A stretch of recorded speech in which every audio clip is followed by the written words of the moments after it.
దేశంలో రిజర్వేషన్ అనేది ఆంజనేయుడి తోకలా పెరగాల్సిందేనా? దానికి ఎప్పటికీ అంతమే ఉండదా?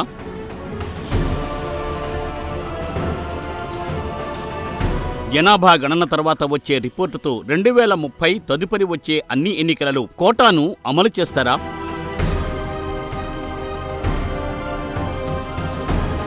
ఎనిమిది దశాబ్దాల స్వతంత్ర భారతంలో సామాజిక సమానత్వాన్ని ఎందుకు సాధించలేకపోయాం?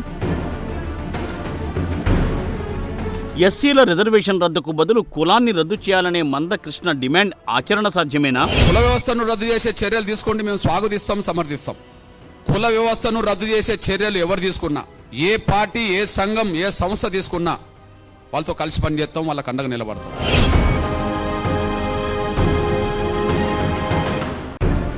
ముప్పై 33% మహిళా రిజర్వేషన్లతో బీసీ కులాలకు ఎంతవరకు న్యాయం జరుగుతుంది? డీలిమిటేషన్ చేస్తున్నారు. ఏం చేయాలి? డీలిమిటేషన్ చేస్తే ఈ డీలిమిటేషన్ ద్వారా వచ్చే లాభం ఏంటి? బీసీ తల్లులకు ఒరిగేదేంటి? బీసీ తండ్రులకు ఒరిగేదేంటి? నియోజకవర్గాలు పెరిగితే ఎవరు? దొరలు పోతారు, పెద్దోళ్ళు పోతారు. పెద్దోళ్లతో పాటు పెద్ద కులాలకు చెందినటువంటి వాళ్ళ ఆడపడుచులు వస్తారు.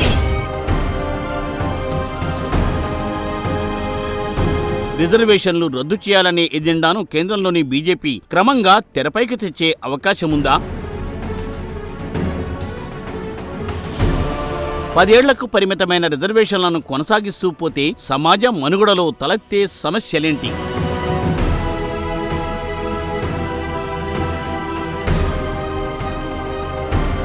రాజ్యాంగం ఇచ్చిన రిజర్వేషన్లు అనే వరాన్ని సద్వినియోగం చేసుకుంటే ఈ సమాజ సంక్షేమానికి బాగా ఉపయోగపడేది. కానీ దాదాపు 80 ఏళ్ల స్వతంత్ర భారత ప్రస్థానంలో రిజర్వేషన్ల అంశం ఈ సమాజ వ్యవస్థకు భస్మాసురహస్తంగా మారిపోయింది అంటే అతిశయోక్తి కానే కాదు.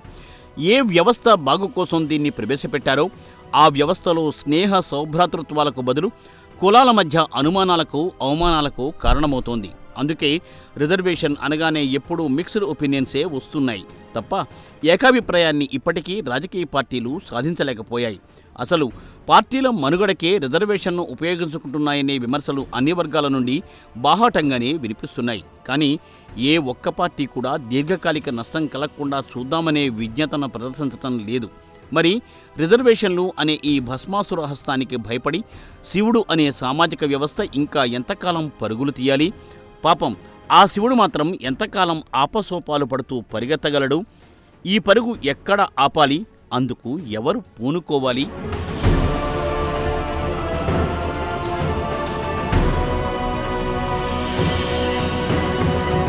భారత రిజర్వేషన్ల ప్రక్రియ కూడా భస్మాసురహస్తంలాగే మారిపోయింది.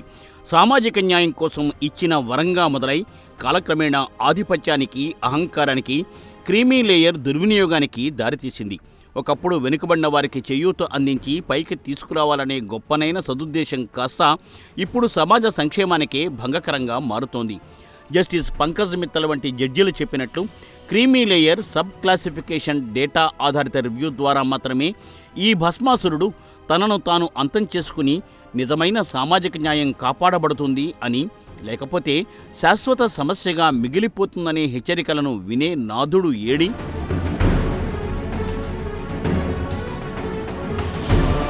సమాజ సంక్షేమాన్ని కోరుతూ సుప్రీంకోర్టు గతంలో పలుమార్లు రిజర్వేషన్లకు పరిమితులు విధించాలని హెచ్చరిస్తూ వచ్చింది. 1992లో ఇందిరా సాహ్ని కేసులో రిజర్వేషన్లు 50% మించరాదని పేర్కొంది. అయితే ఆయా రాష్ట్రాల్లో ఉన్న కులాల సంఖ్య ఆధారంగా అక్కడి పార్టీలు, ప్రభుత్వాలు ఈ క్యాప్ను ఎత్తేయాలని కోరుతున్నాయి. తమిళనాడు వంటి రాష్ట్రాలలో 69% దాకా రిజర్వేషన్లు అమలవుతున్నాయి. తెలంగాణలోనూ ముస్లిం రిజర్వేషన్ల అంశం 50% పరిమితిని ప్రశ్నిస్తోంది. ఇవన్నీ సుప్రీంకోర్టులో ఇప్పటికీ విచారణ దశలో ఉన్నాయి. మరోవైపు ఓబీసీ రిజర్వేషన్లలో ఆర్థికంగా ఎదిగినవారు అంటే క్రీమీ లేయర్ను మినహాయించి ఆ అవకాశాలను అసలైన పేదలకు ఇవ్వాలనే నియమం అమలులో ఉంది.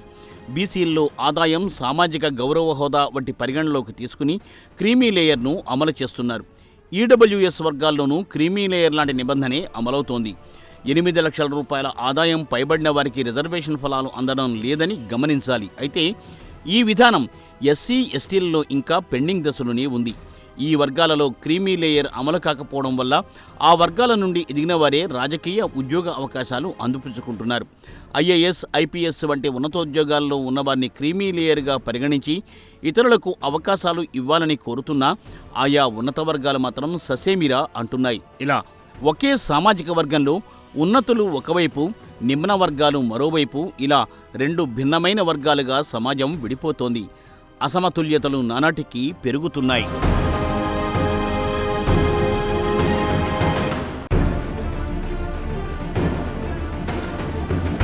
కోర్టులు అనేక సందర్భాలలో మార్గదర్శకాలు జారీ చేస్తున్నప్పటికీ రాజకీయ పార్టీలు మాత్రం బాధ్యతాయుతంగా వ్యవహరించటం లేదు. ఇటీవల వచ్చిన తీర్పు కూడా అలాంటిదేనని అర్థం చేసుకోవాలి. 1950 నాటి రాష్ట్రపతి ఉత్తర్వులను ఇకనైనా అమలు చేయాలని సుప్రీంకోర్టు చెబుతున్నా దాని చుట్టూ కూడా వివాదాలు మొలకెత్తుతున్నాయి.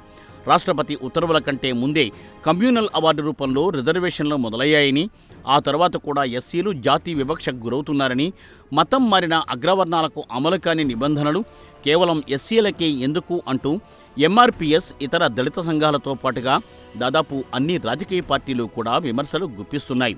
అంటే రిజర్వేషన్ల అంశం ఇప్పట్లో అంతమయ్యే అవకాశమే లేదా అనే ఆందోళన సామాజికవేత్తల నుండి వ్యక్తమవుతోంది. అయితే ఇతర పార్టీల సంగతి ఎలా ఉన్నా బీజేపీ సూత్రప్రాయంగా సమాజ సమానత్వాన్నే కోరుకునే రాజకీయ సంస్థ. అటు ఆర్ఎస్ఎస్ మూల సిద్ధాంతం కూడా ఇదే.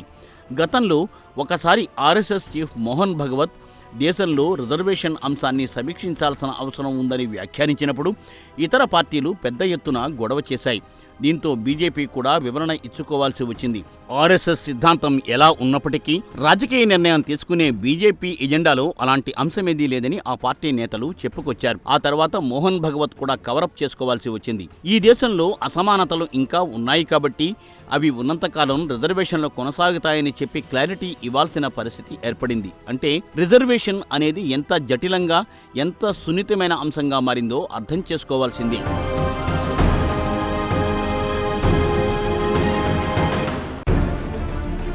ఈ క్రమంలోనే ఇటీవల సుప్రీంకోర్టు తీర్పు తర్వాత ఎంఆర్పీఎస్ వ్యవస్థాపక అధ్యక్షుడు మంద కృష్ణమాదిగ ఓ భారీ ప్రెస్ మీట్ నిర్వహించారు. ఈ దేశాన్ని అత్యంత బలహీనంగా మార్చింది కుల వ్యవస్థనే అని, ఎస్సీలుగా ఉపయోగించుకుంటున్న రిజర్వేషన్లను వారు మతం మార్చుకున్నారన్న నెపంతో రద్దు చేస్తే వారు ఎదుర్కొంటున్న వివక్ష సమసిపోదని చెప్పారు. అందుకు అనేక ఉదాహరణలు కూడా ఆయన ఉటంకించారు.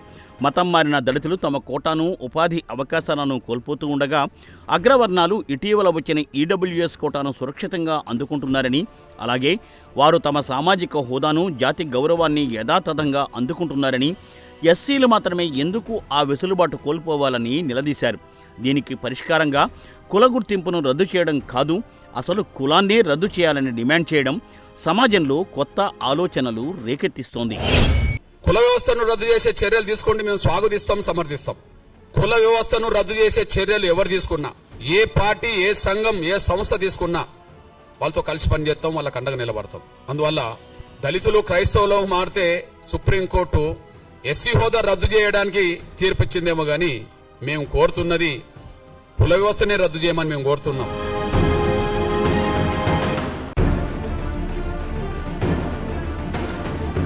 అంతేకాదు, దేశంలో అందరికన్నా ఉన్నత స్థాయిలో ఉన్న బ్రాహ్మణులకు అసలు సనాతన ధర్మంతో ప్రమేయమే లేదని, రాముడైనా, కృష్ణుడైనా, ఇతర దేవతలైనా కూడా ప్రస్తుత బీసీ, ఎస్సీ, ఎస్టీ వర్గాలతోనే అనుబంధం కలిగి ఉన్నారని అనేక ఉదాహరణలు ఉటంకించారు. సనాతన ధర్మంలో కులం లేదని చెప్పేవారితో, హిందూ ధర్మంలో కులం లేదని చెప్పేవారితో తాను ఏకీభవిస్తానని, కానీ అలా చెప్పేవారు కులాన్ని రద్దు చేసేలా ఒత్తిడి తేవాలని, అప్పుడే తాము అనుకుంటున్న సమానత్వం సాధ్యమవుతుందని, మరోవైపు కుల వ్యవస్థకు మూలస్థానంగా ఉన్న దేవాలయాల నుండే సంస్కరణ మొదలు కావాలని మందకృష్ణ డిమాండ్ చేశారు. సనాతన ధర్మంతో సంబంధం లేని బ్రాహ్మణులు పూజారులుగా ఎలా ఉంటారు? సనాతన ధర్మంతో ముడివడి ఉన్న ఎస్సీలు, ఎస్టీలు, బీసీలకు ఎందుకు పూజారులుగా చోటు దక్కడం లేదంటూ వినూత్నమైన లాజిక్ను లాగారు మందకృష్ణ.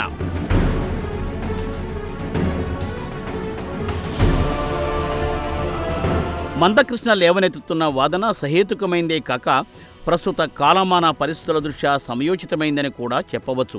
ఎందుకంటే ఒకవైపు రాజ్యాంగం సమానత్వం కోసం హామీ ఇస్తూ ఉండగా ఆ సమానత్వం లేదు కాబట్టి అదే రాజ్యాంగం రిజర్వేషన్లు కూడా కల్పించింది. కాబట్టి సమానత్వాన్ని కాంక్షించే అందరూ కూడా కులాన్ని రద్దు చేయాలనే డిమాండ్ను పరిశీలించక తప్పదన్న భావన సర్వత్రా వ్యక్తమవుతోంది. అంటే ఏనాటికైనా ఒకనాటికి రిజర్వేషన్ల అంశాన్ని పక్కన పెట్టక తప్పదన్నమాట.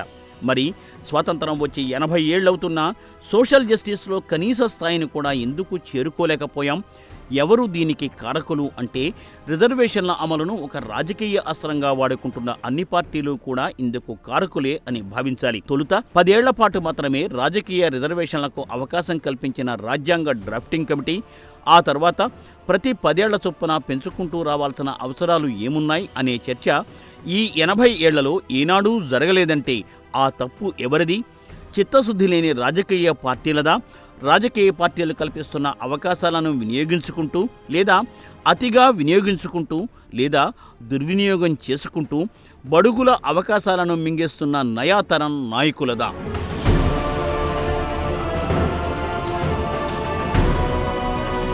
రిజర్వేషన్ అనేది ఇంత జటిలంగా మారడానికి మన దేశంలో ఉన్న కుల వ్యవస్థనే కారణంగా చెబుతారు. ఇంకా క్లియర్గా మందకృష్ణ మాటల్లో చెప్పాలంటే విదేశీ మతాలు సమానత్వం కల్పిస్తూ ఉండగా మన సనాతన ధర్మంలో సమానత్వం ఉన్నప్పటికీ కుల వ్యవస్థ కారణంగా సమానత్వం ఎక్కడా అమలు కావడం లేదు. అంటే మన కుల వ్యవస్థ అనేది మతాన్ని కూడా మింగేసిందన్నమాట. ఈ జటిలమైన సమస్యను పరిష్కరించడం చేత కాకపోవడం వల్లనే రిజర్వేషన్లను ఒక తక్షణ ఉపశమనంగా అమల్లోకి తీసుకొచ్చారు.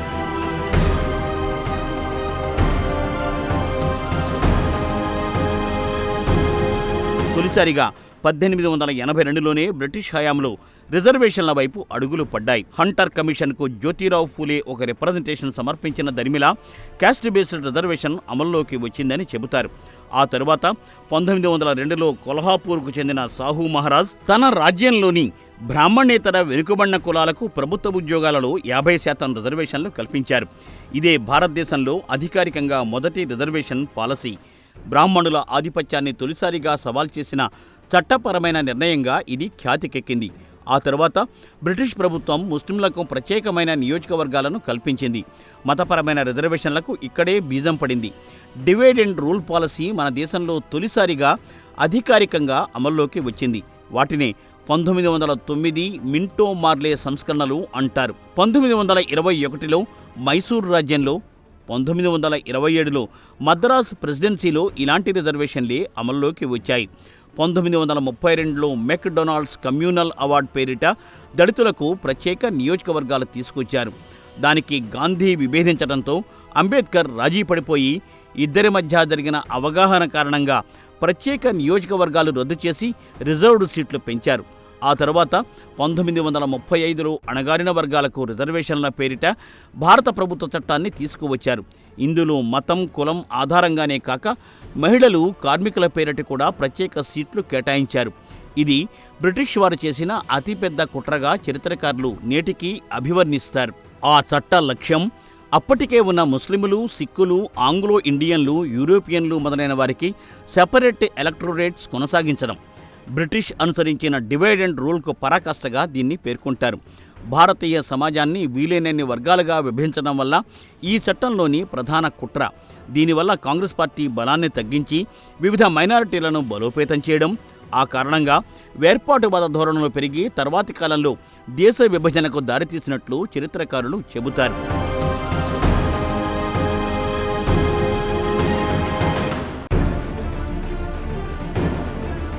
స్వాతంత్రం కంటే ముందు ఏ విధానాలు అమలులో ఉన్నాయో, ఏ విధానాలతో ప్రజలలో అనుమానాలు పెరిగిపోయాయో వాటిని సంస్కరించాల్సి ఉండగా స్వాతంత్రం అనంతరం కూడా ఆ విధానాలనే అనుసరించడం మనవాళ్లు చేసిన ఘోర తప్పిదంగా భావిస్తారు. 1950లో రాజ్యాంగం అమలులోకి వచ్చిన తర్వాత దేశంలోని ఎస్సీలను, ఎస్టీలను గుర్తించడం, వారికి రిజర్వేషన్లు కల్పిస్తూ రాష్ట్రపతి ఉత్తర్వులు జారీ చేశారు. విద్య, ఉద్యోగాలు, రాజకీయ ప్రాతినిధ్యం, స్కాలర్షిప్లు, సంక్షేమ పథకాలు మొదలైన వాటికి ఆ ఉత్తర్వులే ఆధారం. ఎస్సీలు పరాయి మతంలోకి ఆకర్షితులు కాకుండా ఉండేందుకు, అలాగే వారు భారతీయ మూలాలకు దూరం కాకుండా ఇక్కడి ప్రజలతో మమేకమై ఉండేలా జాగ్రత్త వహిస్తూ మతం మారితే ఎస్సీ గుర్తింపు, రిజర్వేషన్ రద్దవుతుందని నిర్ణయించారు. ఆ తరువాత కాలంలో సిక్కిజంను, అనంతరం బుద్ధిజంను చేర్చారు. దీంతో ఎస్సీలు హిందూ, సిక్కు, బుద్ధిజంలోకి మాత్రమే వెళ్లాలని, అవి కాకుండా మరో మతంలోకి వెళ్తే ఎస్సీ గుర్తింపు రద్దవుతుందని ఆనాడే తేల్చి చెప్పారు. కానీ ఆ ఉత్తర్వుల అమలును ఇన్ని దశాబ్దాలుగా ఏ పార్టీ కూడా పట్టించుకోలేదు. ఫలితంగా ఎస్సీ రిజర్వేషన్ ఫలాలు పార్టీల సాక్షిగా, రాజ్యాంగం సాక్షిగా దుర్వినియోగం అవుతూనే ఉన్నాయి. లబ్ధి పొందిన వాళ్లే పొందుతూ ఉన్నారు. దక్కని వాళ్లకు ఏదీ దక్కడం లేదు. కేంద్రంలో బీజేపీ ప్రభుత్వం అధికారంలోకి వచ్చిన తర్వాత 2015 నుండి ఆయా బీజేపీ పాలిత రాష్ట్రాలలో రాష్ట్రపతి ఉత్తర్వుల అమలుపై దృష్టిని సారిస్తున్నారు. ఈ క్రమంలో అనేక మంది దళిత క్రిస్టియన్లు, పాస్టర్లు వంటి వారిపై కేసులు నమోదవుతున్నాయి. దేశవ్యాప్తంగా చాలామంది మీద చట్టపరమైన చర్యలు కూడా తీసుకుంటున్న సందర్భాలు పెరుగుతున్నాయి.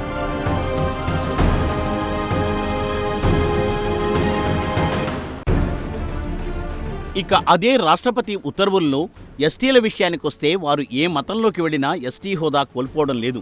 పుట్టుకతో ఎస్టీలుగా ఉన్నవారు మతం మారినా ఎస్టీలుగానే ఉంటున్నారు. ఇది కూడా ఎస్సీలను తీవ్రమైన అసంతృప్తికి గురిచేస్తోంది. అయితే కేంద్ర ప్రభుత్వం మాత్రం రిజర్వేషన్ అంశాన్ని మరింత జటిలం కాకుండా చూడాలనే పట్టుదలతో ఉందనే చెప్పుకోవాలి. మతం మారిన ఎస్సీలకు కుల గుర్తింపుతో పాటు ప్రభుత్వ ప్రయోజనాలు, హక్కులు రద్దవుతున్నట్టే ఎస్టీలకు కూడా అదే న్యాయం వర్తింపచేసే దిశగా కసరత్తు పార్లమెంటు వేదికగా జరుగుతోందని తెలుస్తోంది. ఈ అంశాన్ని ఇటీవల జార్ఖండ్ బీజేపీ ఎంపీ నిశికాంత్ దుబే పార్లమెంటులో లేవనెత్తారు. ఎస్సీల మాదిరిగానే ఎస్టీలు కూడా మతం మార్చుకుంటే వారికి సర్వ హక్కులు, ప్రయోజనాలు రద్దయిపోయేలా సవరణలు తేవాలని కోరడం గమనించాల్సిన అంశం.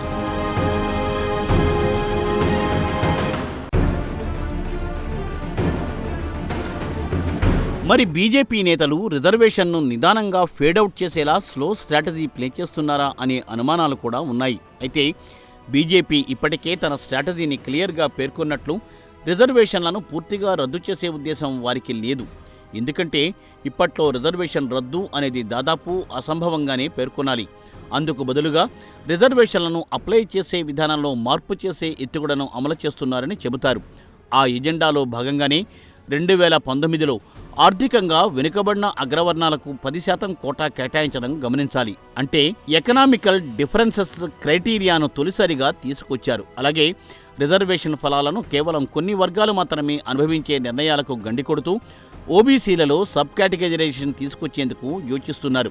ప్రైవేట్ సెక్టార్లో రిజర్వేషన్ను కాంగ్రెస్ వంటి ప్రముఖ పార్టీలు లేవనెత్తుతున్నా బీజేపీ నేతలు ఆ విషయాన్ని ఎక్కడా ఉటంకించటం లేదు. అంటే బహుశా బీజేపీ నేతలు ఇప్పుడున్న రిజర్వేషన్ స్ట్రక్చర్ను మార్చాలనే దీర్ఘకాలిక ఎత్తుగడను అమలు చేస్తున్నారని అర్థం చేసుకోవచ్చు అంటున్నారు నిపుణులు.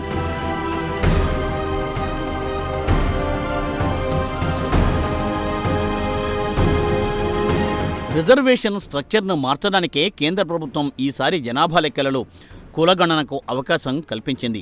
1931 తర్వాత మొదటిసారిగా ఇలాంటి గణన జరుగుతూ ఉండడం గమనించాలి. స్వాతంత్రం తర్వాత 1951 నుండి ఇప్పటి వరకు ఎస్సీ, ఎస్టీల గణన తప్ప ఇతర కులాల గణన జరగలేదు. కానీ ఇప్పుడు మాత్రం అన్ని కులాల గణన జరుగుతూ ఉండడం విశేషం. ఓబీసీ, జనరల్ వంటి బ్రాడ్ కేటగిరీల లెక్కలు కాకుండా కులాన్ని నిర్దిష్టంగా నమోదు చేస్తున్నారు. ఉపకులాలను కూడా ఖచ్చితంగా నమోదు చేస్తున్నారు. తొలుత కులగణనకు వ్యతిరేకించిన బీజేపీ నేతలు ఓబీసీ కులాల నుండి వచ్చిన ఒత్తిడితో పాటు అటు కాంగ్రెస్ నేతల డిమాండ్స్కి అవకాశం ఇవ్వకుండా కొత్త ఎత్తుగడ వేశారు. విపక్ష కాంగ్రెస్ కులాల్లోని ఆర్థిక, సామాజిక, సంఖ్యాపరమైన తేడాల ఆధారంగా ఓట్ల లబ్ధి పొందాలని భావిస్తే వారికి ఆ అవకాశం ఇవ్వకుండా కులగణన చేస్తూ సబ్కాస్టులలో కూడా జనాభా ప్రాతిపదికన ఎవరి వాటా వారికి దక్కేలా చేసే ఎత్తుగడను బీజేపీ నేతలు అమలు చేస్తున్నారు అనే విశ్లేషణలు వినిపిస్తూ ఉన్నాయి. అంటే వచ్చే ఎన్నికల నాటికి ఓబీసీ, ఎస్సీ, ఎస్సీల్లోని అన్ని వర్గాల డేటా బయటకొస్తుంది. ముస్లింలుగా ఉన్న ఏ వర్గాల వారు బీసీలుగా ఉన్నారు, అలాగే క్రిస్టియన్లుగా ఉంటూ ఎస్సీల లబ్ధిని పొందుతున్న వారి వివరాలు కూడా బయటకొస్తాయి. ఆయా వర్గాల ప్రజలకు వారి జనాభా ఆధారంగానే కోటా దక్కే అవకాశాలు ఉన్నాయి అంటున్నారు విశ్లేషకులు.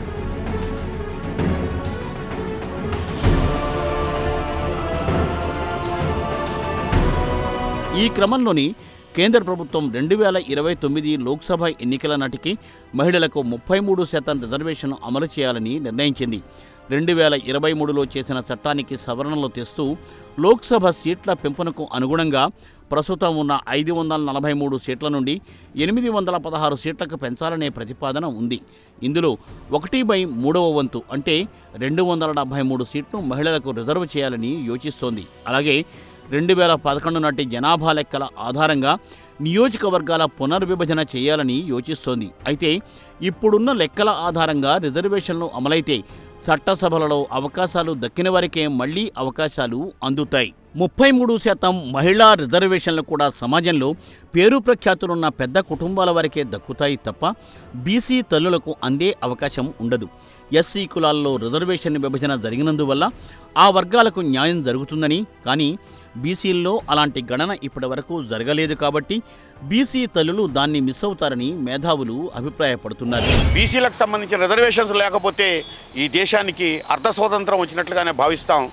దాన్ని ఈరోజు ఒక దేశం ఎజెండా మీదకి వస్తున్న అంశం. బీసీ రిజర్వేషన్లు రావాలా, స్థానిక సంస్థల నుంచి శాసన పార్లమెంట్ల వరకు కూడా రావాలా. డీలిమిటేషన్ చేస్తున్నారు. ఏం చేయాలి? డీలిమిటేషన్ చేస్తే ఈ డీలిమిటేషన్ ద్వారా వచ్చే లాభం ఏంటి?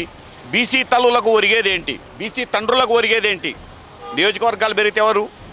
దొరలు పోతారు, పెద్దోళ్ళు పోతారు. పెద్దోళ్లతో పాటు పెద్ద కులాలకు చెందినటువంటి వాళ్ళ ఆడపడుచులు వస్తారు. ఆడపడుచుల విషయం రావడాన్ని ఆహ్వానిస్తున్నాం. కానీ 33% రిజర్వేషన్ల విషయంలో బీసీ మహిళలకు ఒరిగేది లేదు. కాబట్టి చట్టసభల్లో వీళ్ళకి రిజర్వేషన్స్ ఇవ్వాలా. ఎస్సీ ఎస్టీ బీసీలకు కూడా 33% రిజర్వేషన్స్ ఇవ్వాలా. ఇచ్చి ఆ రిజర్వేషన్స్ అమలు జరపాలి.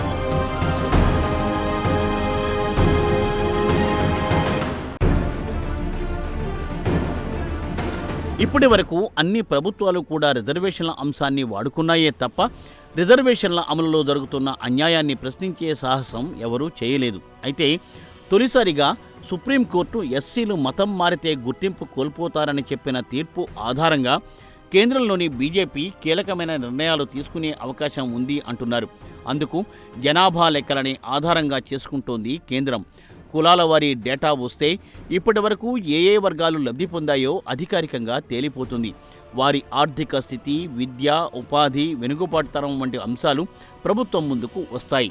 అదే సమయంలో ఇంతవరకు లబ్ధి పొందని వర్గాలు కూడా ఐకమత్యంగా ర్యాలీ అవుతాయి. ఈ క్రమంలో రాజకీయ పార్టీలు మళ్లీ ఓటు బ్యాంక్ పాలిటిక్స్ను తీవ్రతరం చేసే అవకాశం లేకపోలేదు. అలాగే కులాల వారి డేటా ఆధారంగా రిజర్వేషన్ల కోసం కొత్త డిమాండ్లు పుట్టుకొస్తాయి. ఇలా రిజర్వేషన్లు తగ్గించే దిశగా కాకుండా పెంచడానికో లేదా పునర్వ్యవస్థీకరించడానికో ఒత్తిడి పెరిగే అవకాశం ఉంది. అలాగని రిజర్వేషన్లను మొత్తానికే రద్దు చేయడం కూడా సాధ్యమయ్యే పని కాదు. అదొక పెద్ద చట్టపరమైన అడ్డంకి. రిజర్వేషన్లకు సంబంధించిన చట్టాలను సవరించాలి. అవి మార్చాలంటే పార్లమెంటులో 3/2 మెజారిటీ ఆమోదించాలి. సగానికి పైగా రాష్ట్రాల అసెంబ్లీల అంగీకారం కూడా తప్పనిసరి అని నిపుణులు అంటున్నారు. ఇది ప్రాక్టికల్గా కష్టమైన పని. ఇక్కడే ఎన్నికల రాజకీయాలు సంక్లిష్ట రూపం తీసుకుంటాయి. ఇప్పుడు అన్ని పార్టీలు కూడా ఎస్సీ, ఎస్టీ, ఓబీసీలు అనే భారీ ఓటు బ్యాంక్ మీద కన్నేశాయి కాబట్టి కోటా అమలు తీరు అనేది భారీ చర్చగా మారింది.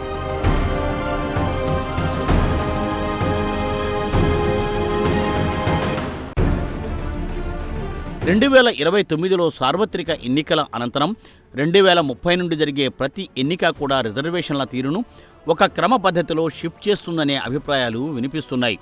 2030 తర్వాత జరిగే ఎన్నికలలో ముఖ్యంగా 3 సినారియోలు ఉండే ఛాన్స్ ఉందంటున్నారు. అందులో ఒకటవది రిజర్వేషన్ల అమలులో మార్పులు రావచ్చేమో కానీ రిజర్వేషన్లు ఉండి తీరుతాయి. ఇక రెండవది రిజర్వేషన్ల రీస్ట్రక్చరింగ్, అంటే కుల గణనతో పాటే మతగణన కూడా జరుగుతుంది.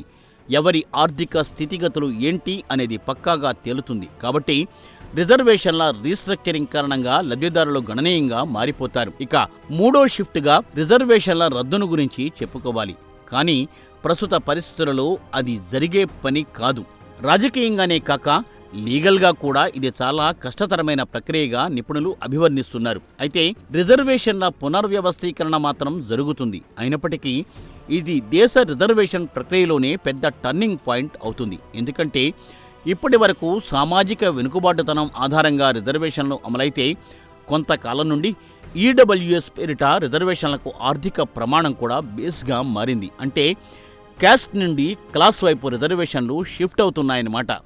దీన్ని చిన్న షిఫ్ట్గా భావిస్తే తదుపరి కాలంలో మరో భారీ షిఫ్ట్ కూడా ఆస్కారం ఉందంటున్నారు నిపుణులు.